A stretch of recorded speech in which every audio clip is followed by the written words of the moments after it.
nalaman ni Santa ang idea na naisip ni Denji para harapin siya, ay napasabi na lang siya ng hindi niya kayang i-comprehend ang pag-iisip ng isang tanga. Dahil sino nga ba namang tutupukin ng sarili niya ng apoy para lang labanan ng darkness na lumalakas sa pagsapit ng dilim. Subalit ang ganitong idea ni Chainsaw Man ang naging dahilan para makaramdam si Santa ng isang emosyong tinatawag na fear. In this chapter 70 ay masasaksihan naman natin ang end of truce sa pagitan nila Denji at Quan Chi, at malalaman din natin ang relasyon ni Kishibe sa dati niyang former colleague. This chapter ay mapamagat naman na pinch kung saan makikita natin ang harsh ending para kay Santa. Kaya hindi ko na patatagalin pa, this is Mr. Diamond Anime, ang inyong Tagalog source ng Chainsaw Man. So without further ado, simulan na natin ang video.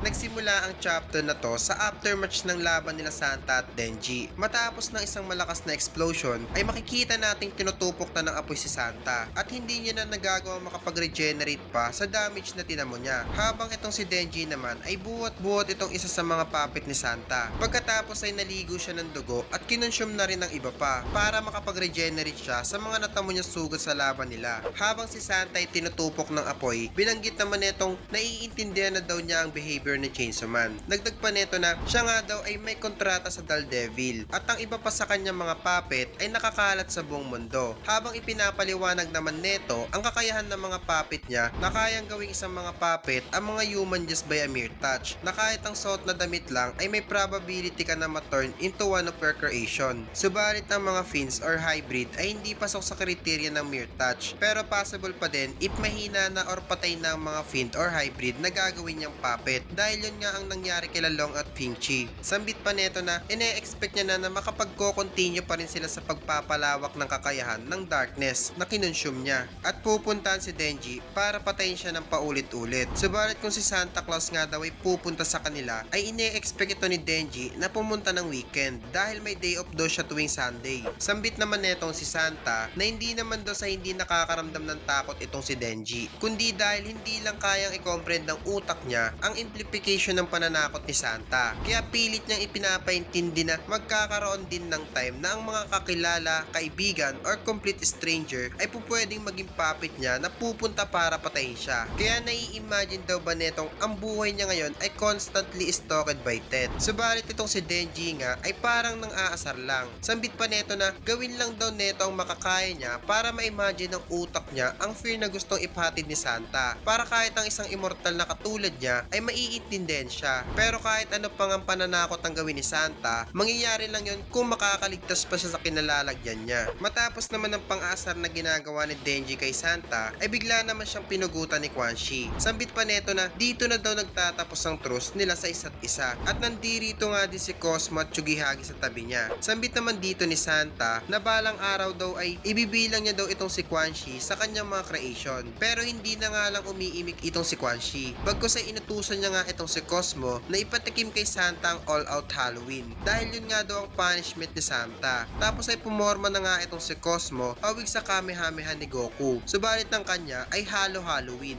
Matapos naman nun ay bigla na lang napunta itong si Santa sa parang isang library, habang si Cosmo naman ang librarian, at napagtanto naman ni Santa na sila nga raw ay nasa loob ng pag-iisip o utak ngayon ni Cosmo. Sambit niya pa rito na gagamitan daw ba siya ngayon ng isang psychological attack, pero useless nga daw ito dahil ang utak niya ay konektado sa lahat ng mga puppet niya sa buong mundo. Kaya ang gagawin daw niya ngayon ay meaningless, na para bang gusto niya subukang gawing pula ang dagat sa pamamagitan lang ng isang patak ng dugo. Sambit niya pa na kaya daw bang i-comprehend ng utak niya ang sinasabi niya ngayon. Ang ibig sabihin nga ng sinasabi ni Santa ay kung gusto niyang gamitan siya ng isang psychological attack, katumbas na ng pagsasayko hindi lang sa kanya, kundi pati na rin sa mga utak ng mga puppet niya. Subalit nagpakilala nga lang ito bilang isang Cosmos Fiend, at hindi na daw kailangan pang maging on guard itong si Santa dahil wala daw siyang personal resentment sa kanya para sa pagkamatay ng dalawa niyang kasamahan, dahil ang paghahunt or mapabilang sa isang fray ay isang natural curse sa buhay, at wala daw siyang nararamdamang emosyon para magprotest sa natural curse of nature, at ang phenomena na mangyayari din daw sa kanya ngayon is also more than that natural course. Sambit naman ni Santa na ano naman daw kung sabihin niya pa ang mga yon, kaya sinabi ni Cosmo Cosmo na ngayon daw ay ma-acquire niya ang total understanding of everything in the universe. Dagdag pa dito ni Cosmo na iniisip nga ni Santa na naiintindihan niya na ang lahat ng pwedeng maintindihan sa tulong ng Darkness Devil. Subalit ang mga bagay na nalalaman or naiintindihan ni Santa ay hindi daw kayang punuin ang isang pahina ng isang libro na naririto sa loob ng library. At lahat nga daw ng content o kaalaman na nandito sa loob ng library ay unti-unti nang papasok sa kanyang utak. Pagkatapos nun ay maiintindihan niya na ang lahat-lahat. Tanong naman ni Santa na ano naman daw ang mangyayari sa kanya pagkatapos nun. At pag natapos na nga daw yun ay wala na siyang ibang magiging bukang bibig kundi ang word na Halloween. At makikita nga natin ang sandamakmak na libro sa library na nasa loob ng utak ni Cosmo. At ang isang tulad ni Santa na mayroong sapat na understanding sa mga bagay-bagay ay hindi man lang kayang punan ang isang page ng libro na naririto. Kaya imagine, sobrang nakakatakot ang ability ni Cosmo dahil magpo-flow lang ito sa utak mo na parang isang tubig at wala kang way para pigilan ito. At hindi nga ito isang psychological attack kundi isang total understanding of the whole universe. Matapos naman nun ay makikita natin si Santa na wala na mukhang bibig kundi ang Halloween habang unti-unti siyang tinutupok ng apoy. At si Quan Chi naman na pinapanood ang pangyayari ay may napansin sa gilid niya. At dito nga ay naririto na pala si Kishibe pati na rin si Yoshida. Kaya agad itong naghanda si Quan Chi para sa kanilang dalawa. Subalit bigla na nga lang sila nagtakip ng blindfold sa kanilang mga mata. At dito ay lumabas naman si Makima mula sa gilid nila na siya naman na ngayon ang haharap sa grupo nila Quan Chi. Subalit bigla namang nag-surrender itong sila Quan Chi. Sambit niya pa rito na pwede niyang putulin ang kanyang mga paa at kamay kung sa tingin nitong tataka sila. Basta wag lang raw niyang papatay ng mga babae niya. Dagdag niya pa rito na gagawin niya ang lahat kahit ang dilaan pa ang mga paa ni Makima. Subalit binanggit naman ni Makima na a corpse is talking. Pagkatapos naman niyang banggitin ang mga katagang yon ay naputol naman ang mga ulo nila dito habang natatalsikan naman ng mga dugo dito si Kishibe. At ipinakita nga dito ang pagbagsak ng ulo ni Quan Chi habang tinitignan ito ni Makima na may kasamang pangmamaliit. Matapos naman nun ay ipinakita naman dito ang sitwasyon ng mga naging puppet ni Santa na binabanggit din ng mga salitang Halloween dahil ipinaliwanag nga netong ang utak niya ay konektado sa mga puppet niya. That means ang mga puppet ni Santa across the world ay sinapit din nilang lahat ang sinapit ni Santa. Pagkatapos ay tinanggal naman ni Yoshida ang blindfold na nilagay niya. Sambit niya pa rito kay Kishibe na hindi daw ba neto tatanggalin ng blindfold sa mga mata niya. At ang sagot nga lang ni Kishibe ay ayaw niya daw itong makita. At bago matapos ang chapter 70 ay meron naman dalawang funnel na may pamagat na all about Kishibe kung saan sa unang pagkikita nila ni Quan Chi ay inalok niya ito na maging babae niya. Subalit tinanggan at sinuntok nga lang ito. And after 6 months ay niyaya niya naman ito ng isang date. Subalit tinanggihan pa rin siya neto. And after a year naman ay same situation pa rin ang nangyari sa kanya. And after so many